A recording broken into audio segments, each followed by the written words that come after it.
Bienvenidos, es tiempo de aprender de la palabra de Dios.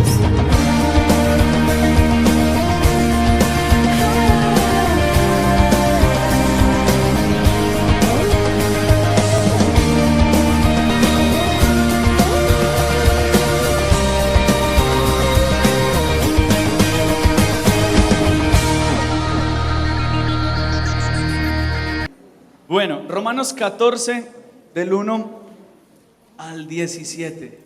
Listo, vamos a leerlo. Ustedes lo pueden ver allí en la pantalla. Y dice, yo lo voy a leer en Reina Valera, usted me puede seguir ahí en su Biblia o en la pantalla. Dice, recibid al débil en la fe. El título en mi Biblia dice, los débiles en la fe. Bueno, en la Biblia tengo acá, ¿sí? Los débiles en la fe. Recibid al débil en la fe, pero no para contender sobre opiniones, porque uno cree que se ha de comer de todo, otro que es débil come legumbres. El que come no menosprecia al que no come, y el que no come no juzga al que come, porque Dios le ha recibido. Vamos ahí, ¿cierto? Versículo 4. ¿Tú quién eres que juzgas al criado ajeno? Para su propio Señor está en pie, o cae, pero estará firme, porque poderoso es el Señor para hacerle estar firme. Versículo 5. Uno hace diferencia entre día y día, otro juzga iguales todos los días. Cada uno esté plenamente convencido en su propia mente. El que hace caso del día lo hace para el Señor, y el que no hace caso del día para el Señor no lo hace. El que come para el Señor come, porque da gracias a Dios, y el que no come para el Señor no come y da gracias a Dios. Porque ninguno de nosotros vive para sí, y ninguno muere para sí. Pues si vivimos, para el Señor vivimos, y si morimos, para el Señor morimos. Así pues, sea que vivamos o que muramos, del Señor, ¿qué? Somos. Ahí les voy haciendo el examen a ver si vamos junticos. Versículo 9. Porque Cristo para esto murió y resucitó, y volvió a vivir para ser Señor, así de los muertos como de los que viven. Pero tú, ¿por qué juzgas a tu hermano? O tú también, ¿por qué menosprecias a tu hermano? Porque todos compareceremos ante el tribunal de Cristo. Porque escrito está, vivo yo, dice el Señor, que ante mí se doblará toda rodilla y toda lengua confesará a Dios. ¿Quiénes dicen amén a esto? Versículo 12, de manera que cada uno de nosotros dará a Dios cuenta de sí. Así que ya no nos juzguemos más los unos a los otros, sino más bien decidid no poner tropiezo u ocasión de caer al hermano. Yo sé, dice Pablo, y confío en el Señor Jesús, que nada es inmundo en sí mismo, mas para el que piensa que algo es inmundo, para él lo es. Versículo 15, pero si por causa de la comida tu hermano es contristado, ya no andas conforme al amor. ¿Al qué? Nada, no hagas, versión paisa, no hagas que por la comida tuya se pierda aquel por quien Cristo murió. Versículo 17, no sea pues vituperado vuestro bien, porque el reino de Dios no es comida ni bebida, versículo 17, sino justicia, ¿qué más dice? Paz y gozo en el Espíritu Santo, amén y amén. Sé que hemos orado, pero ¿me permitiría usted hacer una oración un momentico más? Bueno, Padre, te damos gracias por este tiempo que tú mismo has dispuesto, Señor. Gracias, Dios, por tu misericordia, gracias por cada domingo en el que nos permites venir y reunirnos como hermanos y crecer en hermandad, pero también crecer, aprender de tu palabra, Dios. Gracias porque también nos has permitido tener un tiempo de adoración, de encontrarnos contigo. Gracias, Señor, una vez más por la vida de nuestros pastores. Gracias por la vida de Pipe, Señor, tu mano orando allí, por los hermanos que también están pasando alguna aflicción en su salud, tu mano poderosa también levantándoles. Te pido, Dios, que seas tú en medio de esta reunión, que seas tú hablándonos. Decido hacerme a un lado para que seas tú, Señor, tocando cada corazón y hablando de acuerdo a cada necesidad. Prometemos darte la gloria de lo que hagas en este día, en el nombre de tu Hijo Jesús. Amén y amén. Muy bien, listo. El reino de Dios, justicia, paz y gozo. Fue muy difícil ponerle como un título. A veces uno se complica con los títulos de las enseñanzas, especialmente yo. Pero bueno, Romanos 14 es un pasaje dirigido a dos grupos de creyentes, de los cuales tal vez en el transcurso de la enseñanza nos podamos ir identificando, o tal vez no. Dos grupos de creyentes. Pero específicamente el pasaje está dirigido al primer grupo, que ya les voy a decir quién es. El primer grupo al que se dirige este pasaje, en el que Pablo hace un stop en esta carta. Bueno, la carta la escribe Pablo a la iglesia de cristianos, ¿dónde? Si usted lee en su Biblia, ¿dónde está ubicada esta iglesia? qué ciudad? Roma. ¿Cómo se llama la carta? ¿Carta a los qué?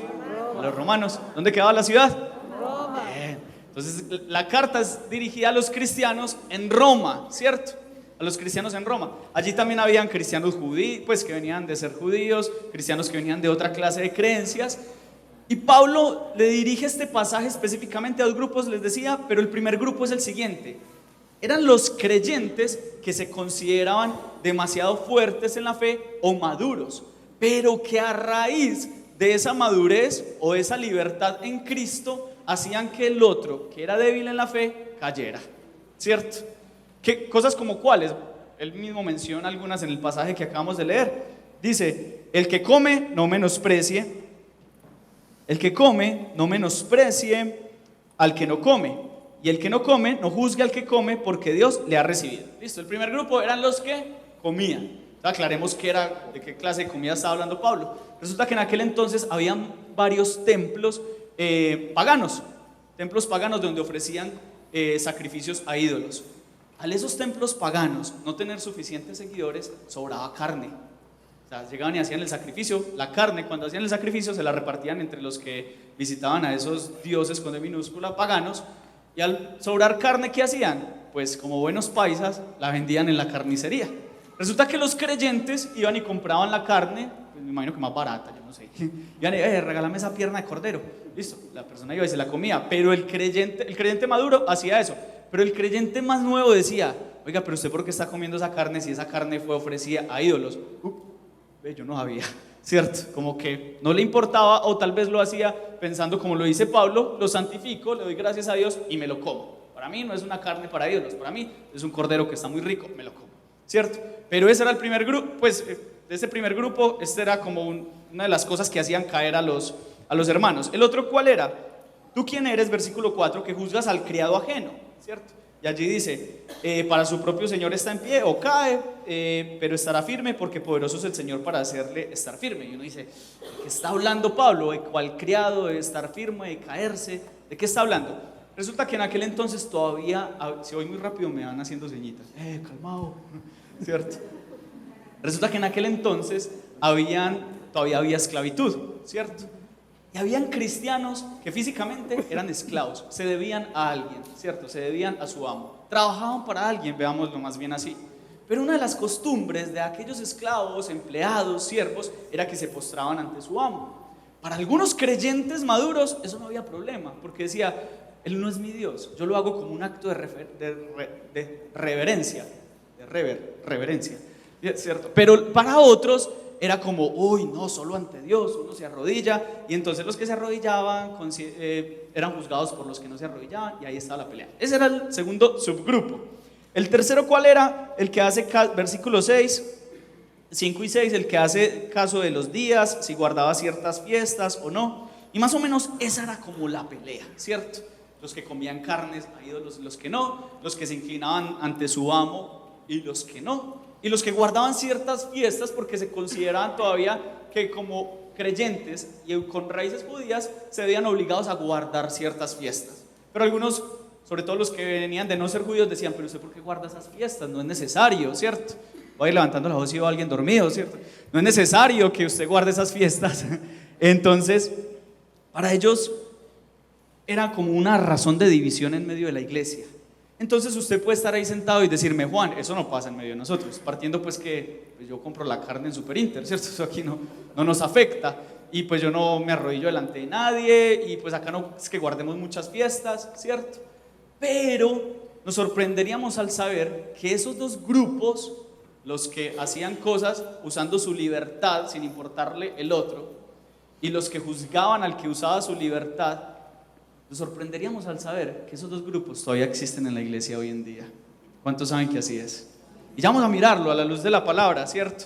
Pero los débiles eran aquellos que al ver ciertos comportamientos en sus hermanos, su fe desfallecía. Y los fuertes o los maduros eran aquellos que en uso de su libertad no pensaban que ciertos actos suyos fueran a hacer que sus hermanos se debilitaran en la fe, ¿cierto? Para los primeros, Pablo les dice en el versículo 16, no permitan que se hable mal de la libertad que Cristo les ha dado. No permita que por el hecho de que usted sea un cristiano maduro, al hacer ciertas cosas que afectan al otro, no permita que otros terminen hablando mal de esa libertad. Queremos poner algunos ejemplos, ¿cierto? Digamos, para nuestro contexto, son decisiones o actitudes. Muchas veces actitudes disfrazadas de temperamento. Cristianos que dicen, no, es que yo soy así fuerte, es que yo hablo templado, ¿cierto? Y resulta que ese problema de temperamento, que es más bien un problema de carácter, está haciendo que otro nuevo diga, en esa iglesia no tienen amor, y se vaya a la iglesia, ¿cierto? Porque usted por su temperamento fuerte no se midió y terminó hiriendo a otro. Eso son solo ejemplos, ¿cierto? Costumbres o comportamientos que están afectando la fe de otros, pero vamos a traerlo un poco más a la realidad. Tal vez casos como cuando alguien abandonó el servicio o ministerio. Usted, como creyente maduro, tal vez como creyente maduro consideró que no había ningún problema en abandonar el ministerio, en decir, me voy a tomar un tiempo de descanso, voy a entregar todo lo que tengo. Igual Dios nos mandó a vivir tranquilos. Y usted no supo que esa decisión tal vez afectó la vida de muchos creyentes. Tal vez ese cursito de parejas que usted dejó, tal vez ese grupo discipulado que usted dejó iniciado, tal vez ese ministerio el que usted, perdóneme la palabra, la uso un poco fuerte, pero que usted zapoteó o manoseó. Y el haber tomado esa decisión, solo pensando en su bienestar, afectó a otros creyentes. Y hoy en día muchos dirán, no, pero ¿qué va a ir uno a buscar de Dios? Mira cómo era encendido, cómo cantaba, cómo predicaba, cómo servía, cómo se movía, cómo hacía, y ahora ni se nota. Y eso tal vez provocó que alguien débil en la fe, pues de alguna manera empezara a enfriarse. Otro ejemplo puede ser nuestro uso de las redes sociales. Yo creo que acá toca un poquito de callos, pero es necesario hablarlo.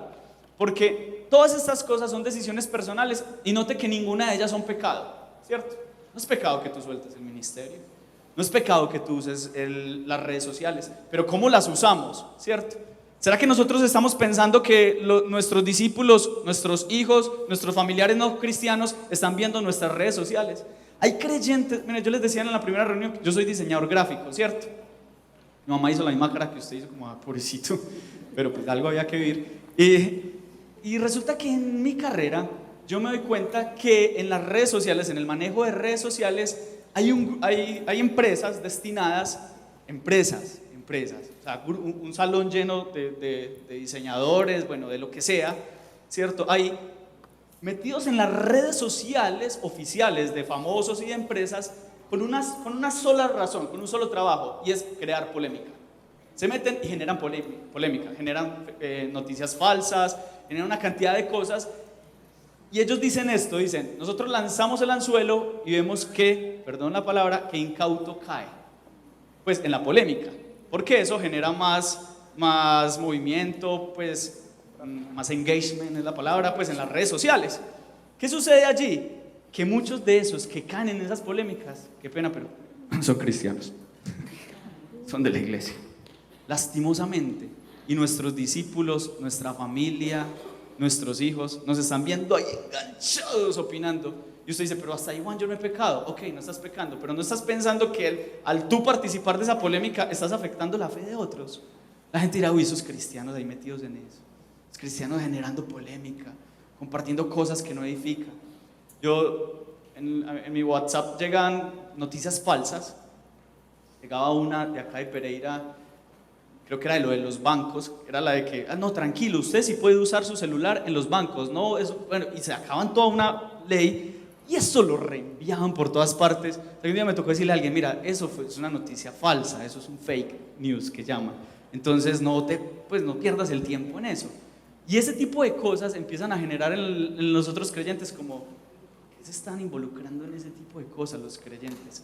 Vuelvo y digo, todavía no es pecado, pero no estamos pensando en el débil en la fe, ¿cierto?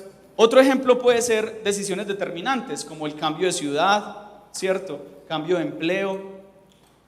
Ese tipo de cosas tú puedes decir, bueno Juan, pero es que yo estoy en todo mi derecho. Sí, si no lo haces en una emoción, porque un cambio tan determinante como de ciudad o como dejar un empleo tirado, te lo aseguro que va a afectar la fe de otros creyentes. Y te lo dice alguien que también lo ha hecho. Pues no el cambio de ciudad, pero tal vez empleos, tal vez tareas que empecé y dejé. Y eso puede afectar la fe de otros creyentes, ¿cierto? Piensa en tus hijos, piensa en tu familia, ¿cierto? Otro buen ejemplo puede ser nuestro comportamiento en el ámbito, como lo llamamos secular. La palabra secular significa siglo, ¿cierto? En el ambiente de este siglo. Y es cómo nos comportamos afuera. Y aquí es otro tema importante y es cómo manejamos las finanzas, ¿cierto? ¿Será que somos buen testimonio en nuestro manejo de finanzas como creyentes? ¿Será que nosotros honramos nuestras deudas? Una de las cosas que ha generado que muchas personas se vayan de las iglesias es que se deben plata entre hermanos. Y honrar las deudas no es otra cosa que yo decirle a Byron, esto es un testimonio, ¿te acuerdas los 500? No, es un ejemplo. Byron, es un ejemplo. Los 500,000 que te debo. Byron dice, claro, sí, los que me des hace rato. Es un ejemplo. Y yo le digo, bueno, yo quiero decirte que yo estoy dispuesto a pagarte, ¿cierto? He tenido ciertos compromisos, pero mi manera de honrarte a ti, de honrar la deuda, es hacer un compromiso de pago. ¿Estás de acuerdo con que lo hagamos así? Llegamos a un acuerdo, honré a la persona, honré las deudas y guardé mi testimonio. ¿Sí me estoy haciendo entender? Creo que todos de alguna manera podemos tener deudas, compromisos, pero ese tipo de cosas pueden debilitar la fe de otro creyente. Otro buen ejemplo puede ser nuestras relaciones sociales o nuestras relaciones con nuestras familias, ¿cierto? Acabo de pasar la época de amor y amistad y la fiesta le dio por hacer, la empresa le dio por hacer una fiesta, bien, la dislexia. La empresa le dio por hacer la fiesta donde se descubren y juegan amigo secreto y todo. Y bueno, y toman las fotos y el cristiano sale ahí con el gorro todo pintado, ¿cierto? Con la cerveza, pero era para adobar la carne, ¿cierto? Pues, vamos a juzgar. Pero el punto es, hasta que, yo les decía que cuando yo trabajaba con jóvenes y un joven me preguntaba, todavía en el grupo discipulado un joven me pregunta, Juan, ¿hasta dónde puedo llegar? ¿Cuál es el límite donde ya es pecado? Hablándolo del área sexual o en su relación en pareja, ¿hasta dónde es pecado? Yo le decía, uy, no. Si usted está preguntando hasta dónde puede llegar, es porque usted está dispuesto a llegar hasta allá. ¿Sí me estoy haciendo entender? Si está preguntándose cuál es el límite del pecado, es porque usted está dispuesto a llegar a ese borde. Y eso es supremamente peligroso. Y a ese punto ya usted piensa que está solo a un paso del abismo, pero hace 3 pasos ya muchas personas lo vieron y dijeron, uy, usted no debe haber cogido ese camino. Y ya muchos se debilitaron en su fe a causa de los 4 pasos que usted dio antes, pensando que el límite era ese y el límite lo cruzó hace rato. ¿Me estoy haciendo entender? Porque hay otro segundo grupo, que es el grupo de los débiles en la fe, que son los que juzgan a los que hacen esas cosas que les acabo de mencionar, que en sí ninguna es pecado, quiero aclarar, pero que cuando no las hacemos con un corazón correcto podemos terminar haciendo que el otro caiga. ¿Y por qué no me voy a centrar tanto en el segundo grupo, que es el de los débiles de la fe? Por este ejemplo que les quiero poner. ¿Cuántos de acá son padres? Levanten sus manos otra vez. ¿Los padres? Ok. Va en la mano. Segunda pregunta. ¿Cuántos de los que levantaron la mano son padres de más de un hijo? O sea, de 2 en adelante. Listo, muy bien. Ustedes me van a entender un poco más, los demás no lo podemos imaginar.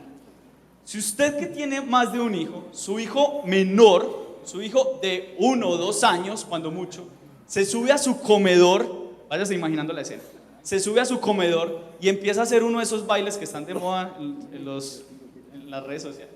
Si usted tiene más de 30 años, no lo intente, yo tengo 34 y no me sale, pero es un bailecito seco, es cierto, no, en serio, lo he intentado y no.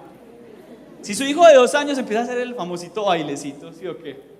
A Byron sí lo sabe, uy, con 40, con 40. Si su hijo a los 1 o 2 añitos empieza a hacer el bailecito sobre el comedor, ¿usted qué hace? Pues mínimo usted saca el celular, lo graba, lo sube a YouTube, gana visitas, se vuelve famoso, se hace rico a cuenta del niño de 2 años. Bien, le fue bien. Hasta ahí no hay problema. Lo más que hará, si no hace lo del video, pues lo baja, le da un pico, se ríe y dice, con esas ocurrencias donde lo habrá aprendido. Pero usted que tiene 2 hijos, sabrá que si su hijo, que tiene un poquito más de edad, di tú unos 18, 22 años, hace lo mismo que hizo el menor y se sube a la mesa del comedor y hace el baile, porque si no tiene 30 todavía le sale, hace el baile, ¿usted qué hace? Joanna Smith, usted puede venir a atender a mi hijo, ¿cierto? Llama a algún psicólogo, usted puede atender a mi hijo, es que está haciendo un baile. Exactamente nos trata Dios a nosotros como creyentes. Hay cosas que después de cierto tiempo se van a ver como tan ridículas en algunos de nosotros. Hay cosas y actitudes y aún formas de hablar que si la persona es nueva, uno dice, tan lindo, ay, tan lindo. Yo me acuerdo, una familiar que fue a encuentro, llegó súper apasionada Y dijo, no, mi hijo es, bueno, mi mamá pues. Sí, es que dije mi hijo, me eché al agua. Y lo peor es que yo le mando la predicación. Bueno, mi mamá cuando fue a encuentro hace poco, me dijo, mi hijo, estoy juiciosa haciendo el devocionario. Y yo, tan linda. Devocionario, ¿cierto? El devocional, pero ella le dice el devocionario. Y a mí lo que me importa no es cómo lo diga, sino que lo esté haciendo, ¿cierto? Y cuando viene, se despide el pastor, chao padre, pero ya, ay, perdón, pastor. Y a mí me da risa, así como ustedes, y yo la amo, y yo sé que, ¿cierto? Pero hay cosas que, personas que llevan tiempo y dicen, ay, sí, vamos a la misa. Entonces, tal vez puede ser un ejemplo muy bobo, pero personas que llevan más tiempo y hay cosas que uno dice, ¿en serio vos me estás saliendo con esto después de todo el tiempo que llevas caminando con el Señor? Y es de la misma manera que Dios nos trata. Dios no nos va a celebrar ciertas cosas después de cierto tiempo, perdónenme. Dios no nos va a decir muy bien, Dios nos va a decir, como usted le diría a su hijo mayor, usted no piensa que si usted hace eso, su hermano menor va a hacer lo mismo. ¿Cierto que usted le diría eso a su hijo mayor? Usted no piensa que le está dando mal ejemplo a su hermanito. No piensa que le está dando mal ejemplo a su abuelo. No, el abuelo ahí. Pero, ¿te imaginas? Nosotros hacemos muchas cosas como creyentes y no pensamos en cómo estamos afectando a otros.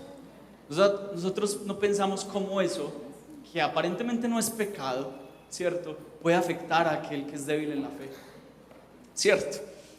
¿Qué pasa con ese grupo que les dije que no me iba a centrar mucho? Les voy a mencionar qué es lo que sucede en ellos. Lo primero que sucede es que la decepción es una de las principales razones de deserción en la iglesia. Pregúntele a cualquier pastor que haga una encuesta a las personas que han sido parte de su iglesia, ¿por qué se han ido? La mayoría le va a responder que un gran porcentaje fue porque se sintieron decepcionados de pastores o de líderes. Ninguno se sintió decepcionado el que vino por primera vez. Es que yo saludé a uno de los que bajó con los del chaleco azul y no me saludó, yo me fui a la iglesia. No por eso. Casi siempre fue algún líder, algún pastor, alguien de tiempo que le dio un mal ejemplo y terminó esa persona sintiéndose decepcionada, ¿cierto? Nos sentamos, las personas de ese grupo terminan sentadas en una posición de juicio y dejan de disfrutar la vida en Cristo viendo cómo los otros dan un mal ejemplo. Debemos permitir que sea Dios quien obre en cada corazón y traiga convicción.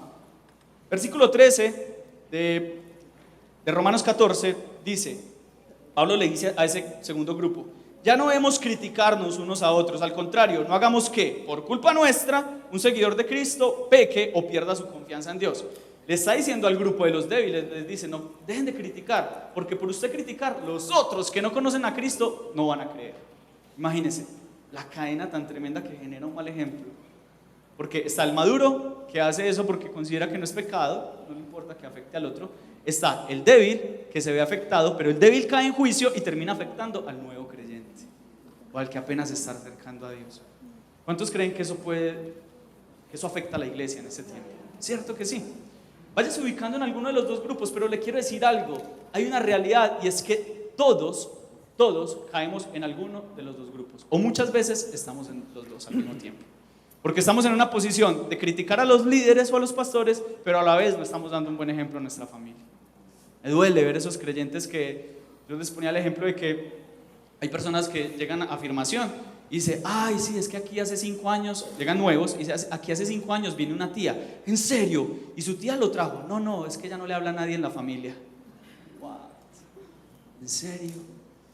¿Qué percepción tendrá el evangelio esa persona?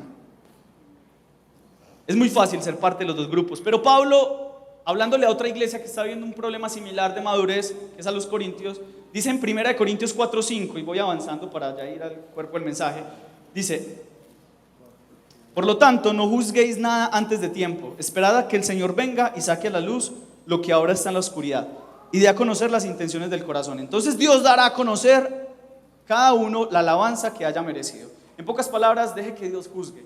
Dios dejará ver las intenciones de cada corazón. Pero Pablo, volviendo a Romanos, les dice al grupo de los romanos, esto fue a los corintios, pero a los romanos, en la carta que leímos, en el versículo 17, dice lo siguiente, si lo pueden leer conmigo, pónmelo ahí por favor. El reino de Dios no es comida ni bebida, sino justicia y paz y gozo por el Espíritu Santo.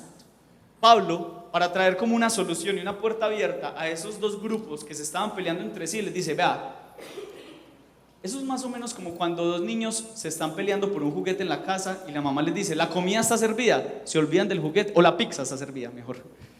Se olvidan del juguete por el que estaban peleando y se sientan a comer la pizza. Esto es lo que hace Pablo.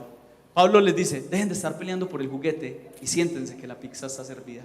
Hay algo mucho más importante y los va a nutrir más que las razones por las que están peleando ahora. ¿Saben cómo se llama esa pizza? Se llama el reino de Dios. Hermanos, ¿les puedo decir hermanos? Hermanos, en esta época, como creyentes, estamos muy distraídos en pequeñas peleas del que hizo y el que no hizo. Y la principal razón es porque hemos perdido de vista el reino de los cielos. Que el reino de los cielos no es más que el lugar donde Jesús o donde Dios reina. ¿Cuántos creen que Dios reina en la iglesia? ¿Cristo reina en la iglesia? Con un amén, con un amén. ¿Cuántos creen que Cristo reina en tu iglesia, en nuestra iglesia? Amén. ¿Cuántos creen que Cristo reina en tu hogar?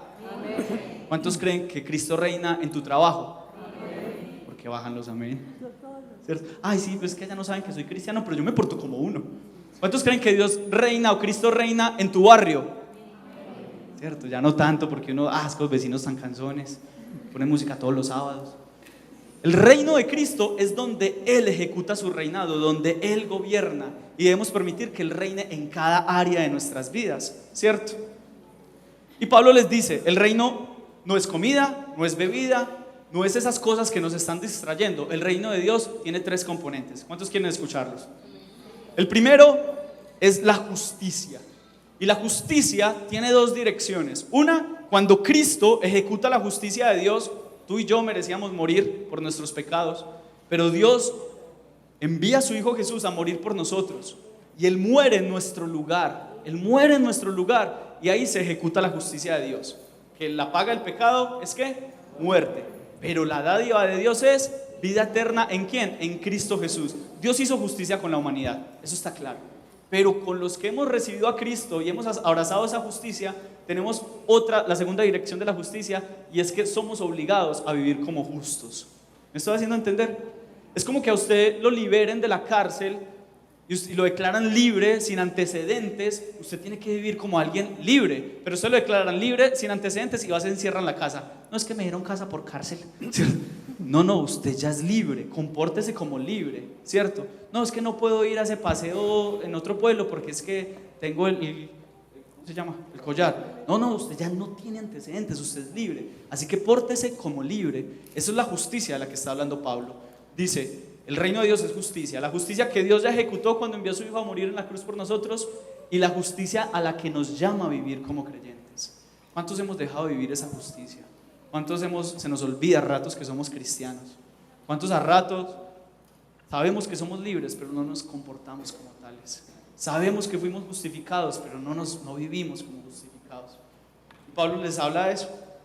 Dice que la justicia, tengo acá, es un don, pero también es una meta, ser justo. Es un indicativo, ¿cierto? Tú eres justo, Dios indica que eres justo, pero es un imperativo, te llama a vivir en justicia. La justicia es una posición, Dios nos llama justos, pero también es una tarea. La justicia es un acto de fe, pero también es una vida de fe.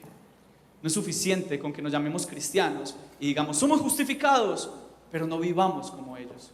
Entonces dice Pablo, el reino de Dios es eso. Por eso Jesús dice en Mateo 6:33, buscad primeramente ¿qué? El reino de Dios y su justicia. Siempre la justicia de Dios, como Él la ejecutó a través de Jesús, va a ser un componente importante en el reino de Dios. Caminar como justos.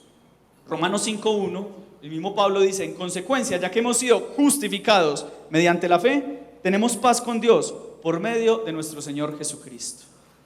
Y eso nos lleva al segundo componente del reino. Lo primero, ¿cuál es? El reino de Dios no es comida ni bebida, sino ¿qué? Justicia. Y lo segundo, ¿qué es? Paz. Y es la paz que viene de haber declarado nuestra fe en Cristo. Si queremos en verdad vivir una vida plena y llena de gozo de parte de Dios, debemos buscar su reino que incluye paz. Todas esas cosas que les puse de ejemplo al comienzo, donde les dije que nosotros, que usted y yo, hacemos muchas de esas cosas sin pensar en el otro, tienen una razón, y tiene esta palabra, y es placer. ¿Usted por qué se comporta así en las redes sociales? Porque quiere, por placer. ¿Usted por qué es tan permisivo con ciertas cosas? Porque quiere, por placer. Y el apóstol Pedro dice en la primera carta de Pedro 3 del 10 al 11, dice: usted en verdad quiere amar la vida y quiere gozar de días felices, o sea, quiere vivir un verdadero placer. Refrene su lengua del mal y sus labios de proferir engaños. Y apártese del mal y haga el bien y busque la paz, que es el segundo componente, y sígala. ¿Quiere en verdad vivir una vida plena? Busque la justicia y la paz. Jesús dijo en Mateo, dijo, bienaventurados, o sea, doblemente felices. ¿Quiere ser feliz? Jesús le propone ser doblemente feliz. Jesús nos propone ser 2 veces feliz. ¿Quiere ser 2 veces feliz? Busque la justicia y busque la paz.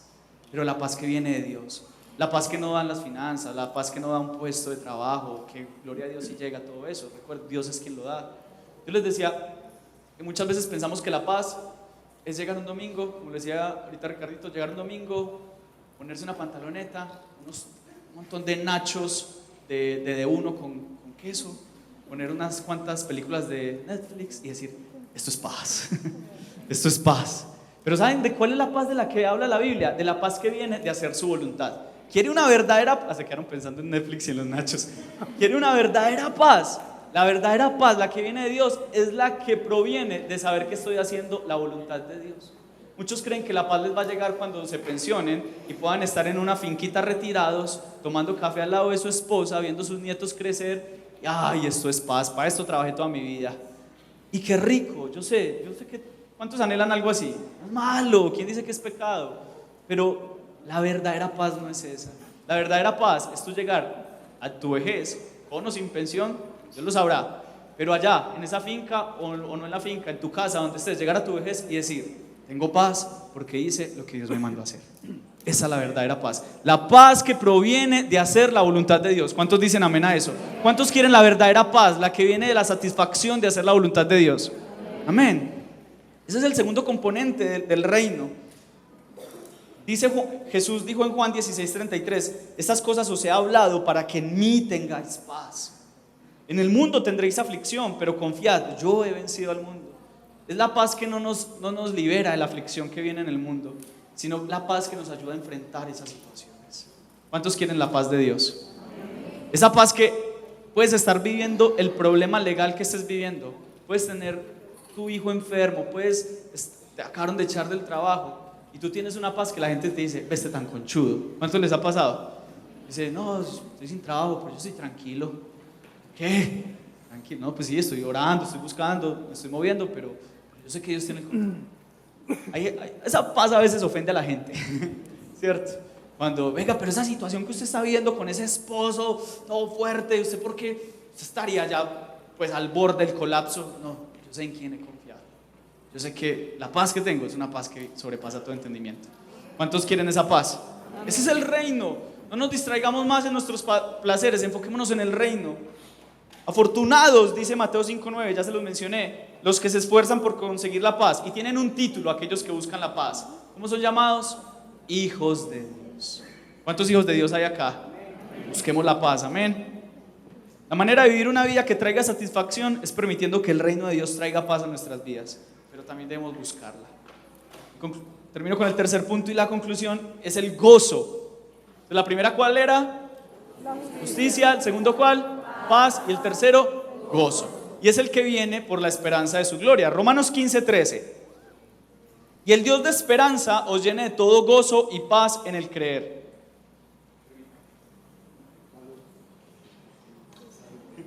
Para que abundéis en esperanza por el poder del Espíritu Santo. Voy a volver a leer.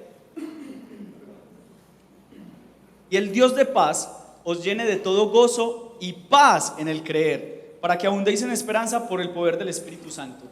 ¿De dónde viene la paz de Dios y el gozo de Dios? ¿De dónde viene? ¿De dónde viene? De saber. La paz viene de hacer su voluntad, pero en este tercer punto el gozo viene ¿de dónde? De la esperanza de que Jesús pronto volverá por nosotros. El gozo de Dios viene de la esperanza de que Jesús vendrá por su iglesia. Filipenses 4, del 4 al 5, Pablo les dice, alégrense en el Señor siempre. Otra vez les digo, alégrense o gócense. Y conectado a ese versículo, el 4, en el 5 dice, vuestra amabilidad sea conocida por todos. O sea que el gozo me lleva a tener obras de fe. El gozo me lleva a actuar diferente. Porque el gozo me lleva a no pensar tanto en mí, a no pensar en lo que a mí me beneficia, en lo que me trae paz. Hablando de paz momentánea, ¿cierto? No solamente buscar mi beneficio, sino buscar hacer la voluntad de Dios, lo que Dios me está llamando a hacer. Ese es el gozo, el que viene de la esperanza de servirle. Yo quise traer una ilustración, en el primero no me funcionó. Entonces, si ustedes me lo permiten, a manera de conclusión, yo quisiera decirles que la primera, ¿cómo se llama? Justicia. La justicia, esto se va a ver muy chavo, pero bueno, la justicia cubre nuestros pensamientos. Lo ideal es que no olviden la enseñanza, entonces, es por eso que lo hago. En la primera nunca lo olvidarán porque dije que se me olvidaron estos elementos, entonces lo olvidarán porque nunca lo traje. Entonces, tengo acá. La justicia cubre nuestros pensamientos porque Cristo obra acá. Yo sé que me va a ver súper ridículo, pero no importa. Lo segundo es la paz. Y la paz, como lo dijo Pedro, viene a través de nuestras palabras, ¿cierto? Entonces, yo vi en un video que esto se pone... Yo vi un tutorial en internet que... Entonces, digamos que estos serían los tres elementos. Esto sería el tapabocas. Me lo voy a quitar para predicar. Lo bajo. Y el tercero, lo voy a quitar este porque ya. El tercero son el gozo, tiene que ver con la obra de nuestras manos. Huele como ajo. Yo creo que el cirujano que opere con esto no necesita anestesia, sino cuente hasta 10. O ya. Pero bueno, todo huele a ajo, doc. No, sí. Entonces, bueno, vamos a poner los tres, me dice la pastora. Listo. Entonces, primero, yo acá tratando de cubrirme alopecia y ustedes me hacen despeinar. El primero es la justicia, cubre nuestros pensamientos. Cristo, cuando nos hace libres, cuando nos redime, en el primer lugar donde obra nuestras vidas es en nuestros pensamientos. ¿Quiere seguir paz como lo dice Pedro? Entonces guarde su lengua del mal. Pueden hacer otro tutorial. Y el tercero, nuestras manos, ¿cierto? Que nuestras manos, como dice Pablo a los filipenses, les dice que me distraje igual que ustedes con esto. Que vuestra amabilidad sea conocida por todos, que sus actos demuestren que usted está gozoso esperando la obra de Cristo, ¿cierto? Pequeño tutorial. Concluyo con esto. ¿Qué tal si nos ponemos sobre nuestros pies? En la definición de reino que Pablo da, no sé si hay alguien por ahí.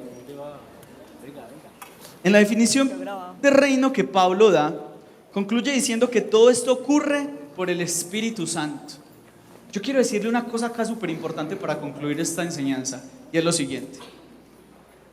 La justicia, la paz y el gozo de Dios vienen del Espíritu Santo. Cuando usted se desenfoca en sus placeres y en hacer cosas que sabemos que no le agradan a Dios y que están debilitando la fe del otro, y no se enfoca en el reino, yo quiero decirle algo: el reino se detiene. El reino deja de avanzar en su vida, en su familia, en su iglesia.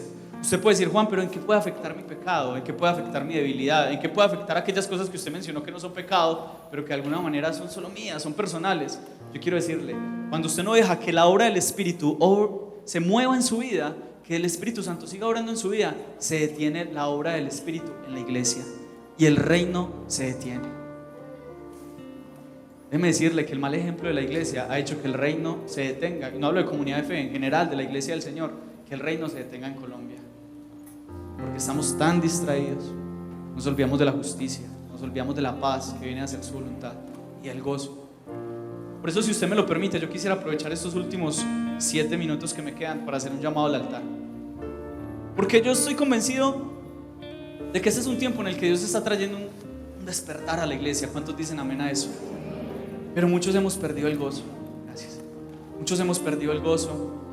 Muchos están atribulados por tantas cosas que ni siquiera están durmiendo porque no tienen paz, porque la están buscando o la estamos buscando en el lugar que no es. Y muchos de nosotros hemos dejado de caminar en justicia. pensando que es suficiente con el título de justos, pero olvidamos que Él nos llama a ser justos. Yo quiero hacer el llamado a aquellos que sienten que en este tiempo necesitan más paz, necesitan volver al gozo de su salvación, o aquellos que sienten que tal vez le han fallado a Dios de alguna manera. Quiero que puedan pasar con total libertad y oremos. Y los demás no se vayan, porque vamos a hacer algo. Listo. Y los líderes vamos a orar. Listo. Vamos a dar un tiempo para que puedan pasar, los que quieran pasar, y oramos. Voy a pedir a los demás que puedan cerrar sus ojitos, levantar sus manos ahí donde están. Y vamos a orar con las personas que están acá al frente, porque los que están allá atrás o los que se vayan a quedar atrás tienen una responsabilidad con los que pasen hoy al frente, y es sostenerles. Entonces yo por eso le pido que me aguante 2 minuticos y no se vaya, porque su oración puede sostener a los hermanos que están acá.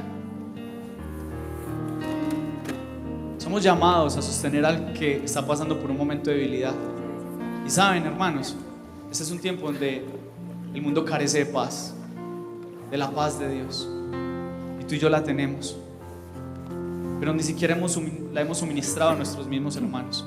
Entonces vamos a tener ese tiempito de orar, y usted ahí donde está atrás va a orar como si el que estuviera acá, bueno, no, es que el que está acá es su hermano. Entonces va a orar por él intensamente, y al final no se vaya, que vamos a hacer una oración juntos. Listo. Entonces los líderes, por favor, si pueden pasar. Los líderes, si pueden pasar. Gracias. Vamos a orar, y todos los demás con los ojitos cerrados, si pueden levantar sus manos mientras suena la canción. Y allí usted, por favor, extienda sus manos hacia sus hermanos, y el altar sigue abierto. Si usted considera que requiere paz, puede pasar. Gozo. Amén.